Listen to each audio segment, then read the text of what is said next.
Kisah dua luka.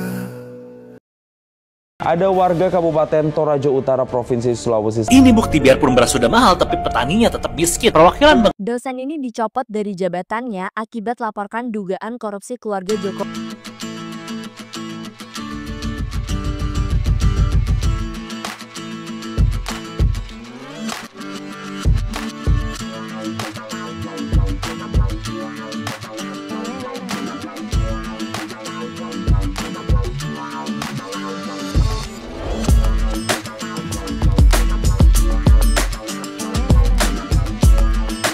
Assalamualaikum warahmatullahi wabarakatuh. Berjumpa kembali dengan Ramlia Pratama. Teman-teman sahabatku semuanya, gimana kabar kalian?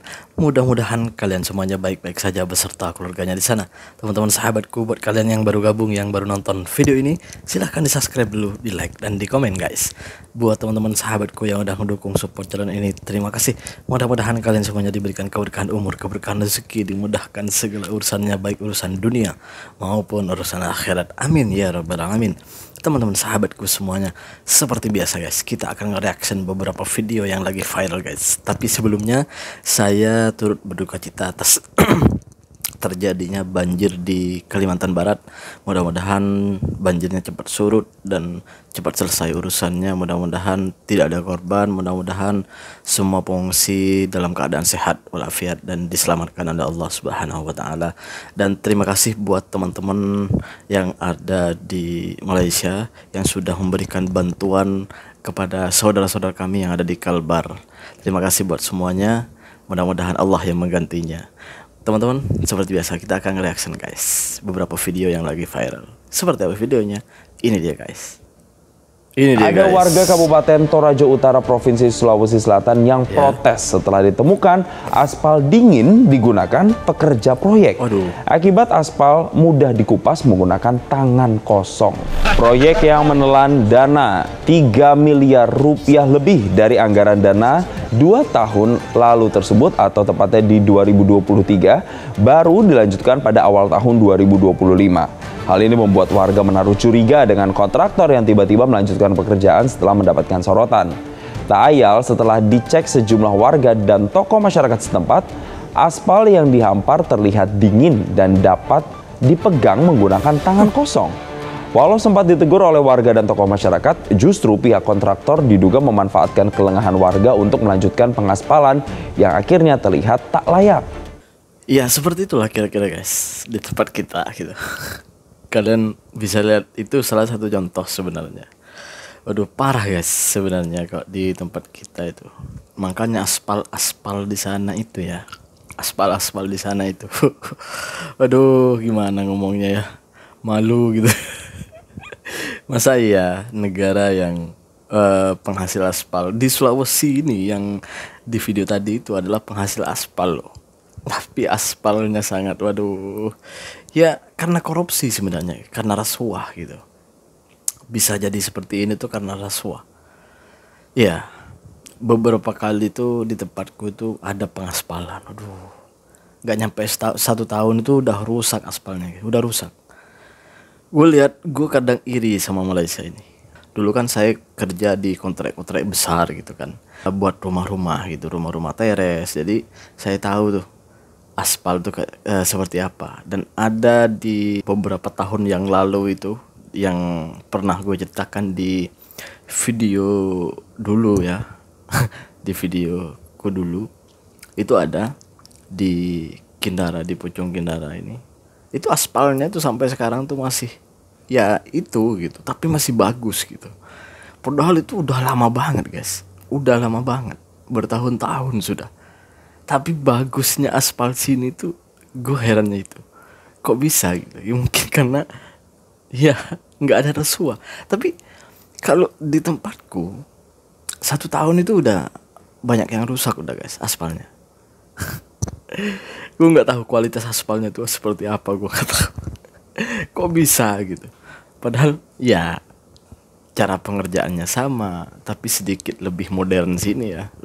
Sedikit lebih modern sini daripada di sana. Aduh ya seperti inilah guys. Jadi mau maju gimana? Sulit sekali untuk maju. Kita berlanjut ke video yang selanjutnya guys. Ini dia guys. Ini dia guys. Bermula hari-hari melihat live Hendy dan Dani, aku pergi ke mereka karena aku di Ipoh. Oh, udah sampai di Ipoh.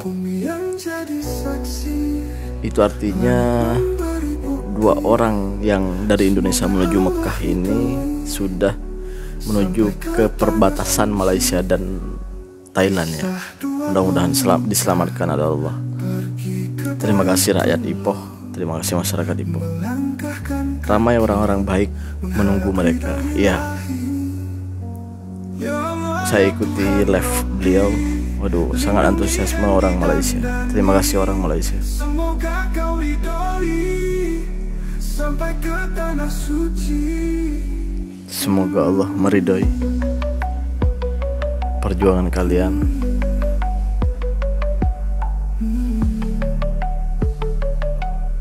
Assalamualaikum warahmatullahi wabarakatuh.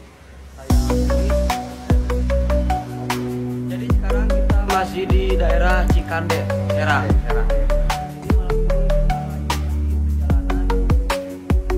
Kisah 2 pemuda pergi ke Baitullah, melangkahkan kaki mengharap ridho ilahi. Ya Allah ya Tuhan Robbi, lindungi Hendy dan Dani. Semoga kau ridhoi Sempat mengiringi Hendy dan Dani ke Ipoh. Kisah 2 pemuda langkahkan kakinya menuju Baitullah. Terima kasih masyarakat Ipoh, khususnya semua masyarakat Malaysia yang telah, waduh, sangat-sangat baik lah, sangat-sangat, gue gimana terenyuh gitu melihatnya guys. Jadi setiap perjalanan mereka itu penuh dengan manusia gitu, yang menyambut beliau ketika sampai di mana-mana tempat di Malaysia ini. Semenjak dia masuk ke Malaysia, karena masuknya dari Singapura masuk ke Malaysia, sampai mau keluar daripada Malaysia itu sangat luar biasa. Terima kasihlah orang-orang Malaysia. Orang-orang Malaysia terima kasih, sangat-sangat baik ya Allah. Terima kasih banyak-banyak. Mudah-mudahan Allah yang membalasnya.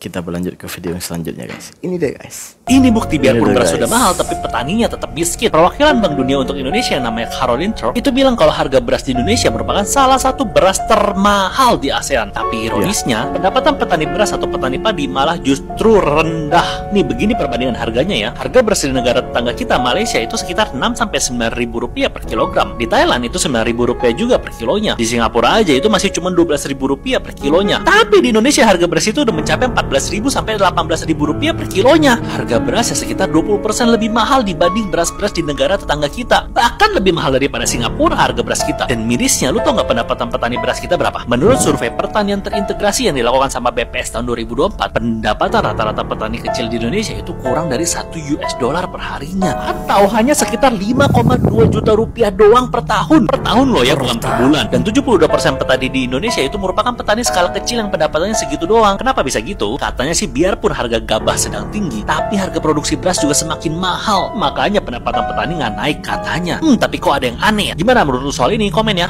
Harga beras paling mahal, tapi petaninya paling miskin. Gimana sih ceritanya ini? Kok bisa gitu?